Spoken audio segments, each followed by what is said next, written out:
Значи Советот на општина Струмица денес ја одржа 51-та седница. Со предлог 9 точки на дневниот ред. Советниците ги усвоја сите 9 точки. Најмногу внимание предизвика информацијата за состојбата на јавната безбедност и безбедноста во сообраќајот на патиштата на подрачјето на општина Струмица за периодот јули-декември 2016 година. Беа дадени неколку забелешки, но на крајот е констатирано дека состојбата е задоволителна и дека сообраќајот се одвива во задоволителна насока. Исто така на дневен ред беше и предлог одлука за означување на условите и утврдување режим на сообраќај на крстосницата со кружен тек на улица на буливар Климент Охридски со буливар Гоце Делчев, каде што сега има семафори, предвидено е во иднина да се направи кружен тек и сообраќајот да се регулира со кружен тек на тој дел, на таа раскрсница, сообраќајница кои што се наоѓа во близина на жито Струмица.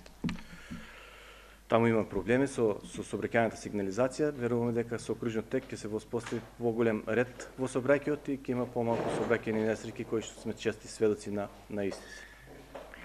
Исто така беа усвоени и 6 точки од областа на урбанизмот, односно беа донесени предлог одлуки за продолжување на постапката за легализација на бесправно изградените објекти на територијата на општина Струмица.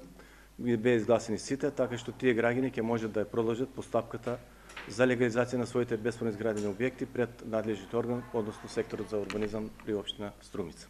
Исто така сакам да напоменам дека денеска беше закажено и продолжението на 50-та седница на Советот на општина Струмица, но со 14 точки од дневниот ред, но Советничката група на Коалицијата за подобра Македонија, односно ВМРО, ДПМН и Социјалистичка партија, пред да започне седницата, продолжението ја напушти седницата. Така што овие одлуки кои што се од областа на урбанизмот, односно луѓето кои што и правните лица кои што имаат потреба од донесување на одлука на Советот на општина Струмица за да ја продолжат својата постапка пред надлежниот орган, односно урбанизмот во Струмица, не може да ја продолжат постапката од причина што седницата е прекината заради немање кворум, како што наведов, заради напуштање на членовите на Советот на ВМРО, ДПМН и Социјалистичка партија.